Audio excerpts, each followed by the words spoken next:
అసలే చీకటి గాఢాంధకారం, ఎటు చూసినా అగాధాలు, లోయలు, కారడువులు. అడుగు ముందుకేసే తోడేళ్ల కూతలు, తినేద్దామనే హైనాల గుంపులు, క్రూరముగాల సంచారాలు, నరమాంస భక్షకుల దాడులు. భయంతో బిగుసుకుపోయిన శరీరం ఒక్కసారి తలెత్తి పైకి చూస్తే పాల పొంతలు, నక్షత్రాల గుంపులు. కొన్ని దశాబ్దాల క్రితం ఒక సాయంత్రాన తన తండ్రి చెప్పిన మాటలు ఉక్కు నరాలు, ఇనప కండరాలు, వజ్రాయుధం లాంటి మనసున్న యువత మన దేశానికి కావాలి. తండ్రి చెప్పిన మాటలు ఆ బాల్యంలో చాలా గుండె ధైర్యాన్ని నింపాయి. అదే గుండె ధైర్యం ఇంటర్మీడియట్ తో ఆగిపోయినా కానీ చదవటం ఆపలేదు. ఆ ధైర్యం అది నేర్పించింది.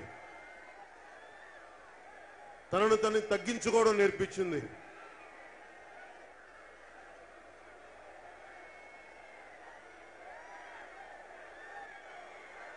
అదే ధైర్యం 4 గోడల మధ్య నుంచి బయటికి రాని ఒక కుర్రాడిని కొన్ని కోట్ల ముందు బయటికి వచ్చి అభిమాన నటుని చేసింది. అదే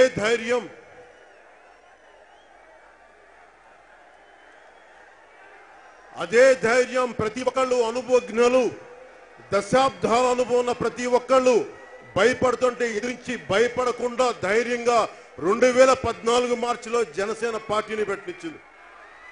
అదే ధైర్యం ఎవరు ముఖ్యమంత్రి కావాలో చెప్పింది. అదే ధైర్యం ఈ రోజున 2019 ఎన్నికల్లో ఒంటరిగా పోటీ చేయడానికి నిర్ణయించుకుంది. అదే ధైర్యం 2019లో ఒక కానిస్టేబుల్ కొడుకుని ముఖ్యమంత్రిగా చేస్తుంది.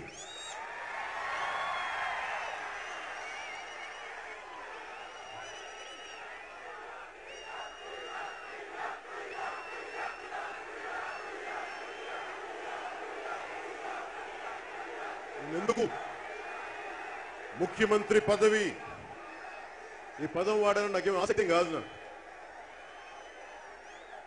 చాలా దిగువ మధ్యతరగతి వ్యక్తిని, కోరికలు లేనివాడిని, ఏదో చిన్నపాటి జీవితం ఉంటే చాలు అనుకున్నవాడిని. ఎక్కడో విసిగిపోయాను అందరిలాగా. అవినీతి, కాలేజీలో చిన్నపాటి సీటు కావాలంటే కూడా దానికి రికమెండేషన్లు, కళ్ళ ముందు ఆడపడుచులు వేదనకు గురైతుంటే ఏమీ చేయలేని నిస్సహాయత, ఎదిగే కొద్దీ అన్యాయాలు, అక్రమాలు, ఇవన్నీ ఎక్కడో నటుడిగా తయారు చేయలే. ఒక సమాజం కోసం పరితపించే వ్యక్తిగా అన్యాయం జరుగుతుంటే గళమెత్తుదామని చెప్పి ఒక ధైర్యాన్ని నింపిని నాలో.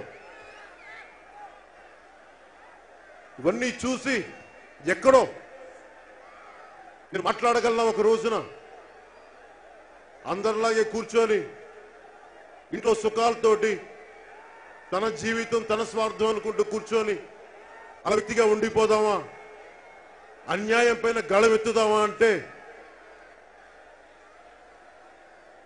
నాకు ఆ భగవంతుడిచ్చిన శక్తి, మనమందరం పడుతున్న కష్టాలకి గెలుపు ఓటములు నాకు తెలీదు, యుద్ధం చేయడం ఒక్కటే నాకు తెలుసు.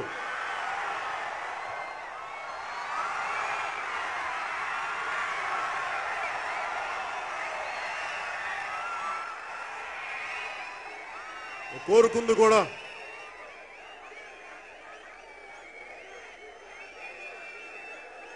చిన్నప్పటి నుంచి కోరుకున్నాను.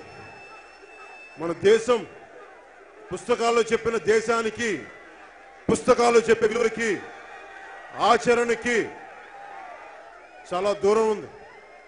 ఎలా మాట్లాడాలి, ఏమి చేయాలి? ముఖ్యమంత్రి అని పదం వాడుతున్నానంటే ఈ రోజున నాకు నిజంగా ముఖ్యమంత్రి పదవి మీద కోరికలేదు.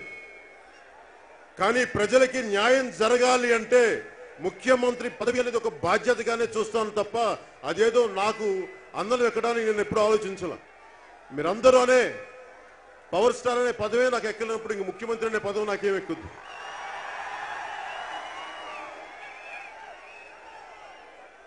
నేను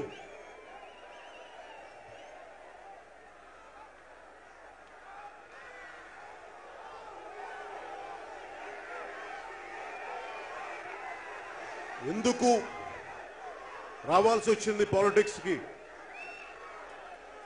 2003లో డిసైడ్ చేస్తున్నారు పాలిటిక్స్ రావాలి. అందరిలాగా నటుండి అయిపోయాను. ఒక సూపర్ స్టార్డమ్ వచ్చేసింది. దీన్ని రాజకీయాల్లోకి మార్చేయచ్చని రాలేదు. నేను నమ్మలేదు. ఒక రంగంలో సూపర్ స్టార్ అవ్వచ్చు గాక మళ్ళీ రాజకీయ రంగంలోకి వస్తే మళ్ళీ మొదట చిన్న ఓనామా నుంచే ప్రారంభించాలి. చాలా సభల్లో చెప్తా ఉంటాం,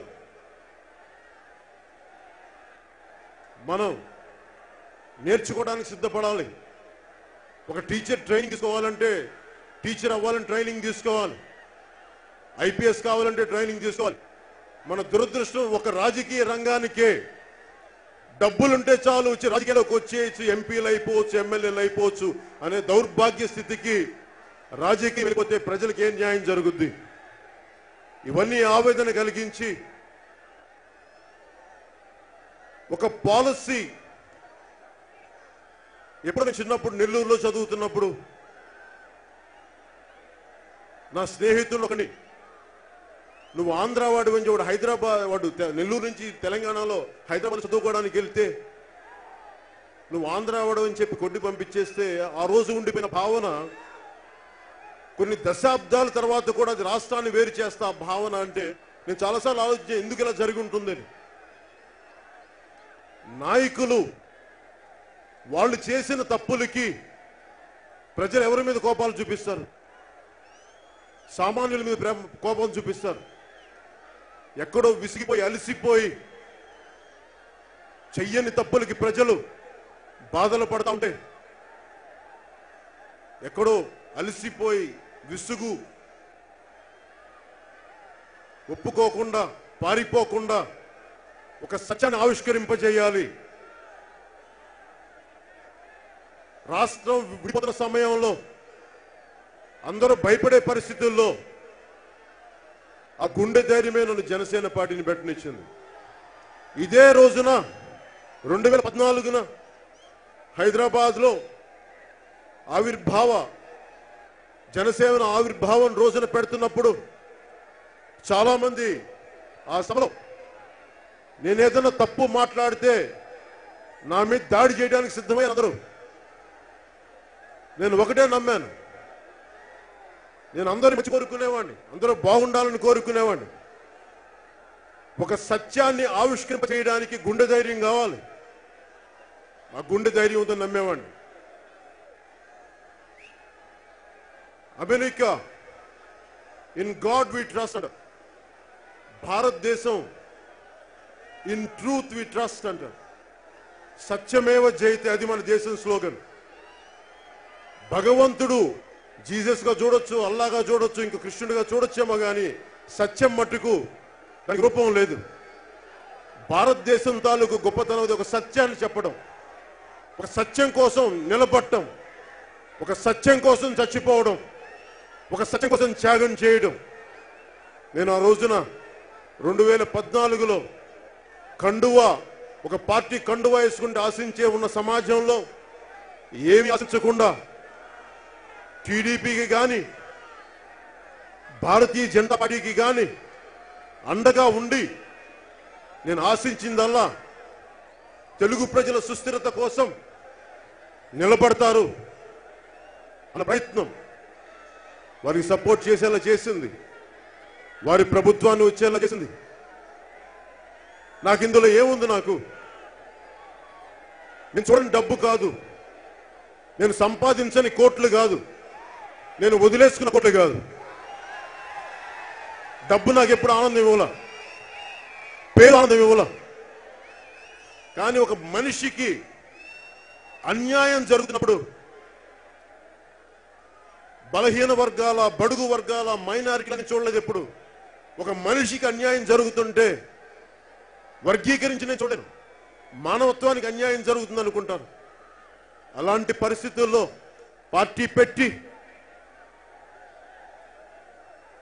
ఎన్నో ఒక మంచి కోసం నిలబడితే, ఇందాక తోడేళ్ల కూతులు అన్నాను, ఈ 4 సంవత్సరాల్లో ఎన్నెన్ని రకాలుగా నన్ను తిట్టినా, బెదిరించినా, నీవు డబ్బులు లేవు, రాజకీయాలు నడపలేవు, నీకున్న కుర్రాళ్ళంతా టీనేజర్లు, వీళ్ళేం చేస్తారు, వీళ్ళు నువ్వు నిన్ను ఎలా గెలిపిస్తారు, నిన్ను వీళ్ళు వేల కోట్ల ఉన్న రాజకీయాల్లోకి రావాలి. అధికారం అండదుండ వాళ్ళకే రాజకీయం తప్ప నీలాంటి మామూలుడికి ఏం వస్తుంది? ఆఫ్టర్ ఆల్ కానిస్టేబుల్ కొడుకువి, ఎందుకంటే ముఖ్యమంత్రి కొడుకు కాదు. నీ దగ్గర వేల కోట్లు లేవు, నీ దగ్గర టీవీ ఛానల్స్ లేవు, పేపర్లు లేవు. ఎలారా గెలుస్తాడు వీడు? ఎవడొస్తాడు వీడికి? వస్తాడు. 2014లో నేను ప్రారంభించినప్పుడు నేను ఒక్కడనే, ఎవరు లేరు నా దగ్గర, మేధావులు లేరు, వేల కోట్లు ఉన్నవాళ్ళు లేరు. నేను నమ్మింది ఒకే ఒకరు నమ్మాను, చిత్తశుద్ధిగా నాలాగా బాధలతోటి సమాజం మారాలి, వ్యవస్థ మారాలి, మార్పు రావాలి కోరుకున్న నన్నదమ్ములున్నారు, మా ఆడపడుచులున్నారు. వారికి నేను మాట్లాడేది అర్థమవుతుందని చిత్తశుద్ధిగా నమ్మాను.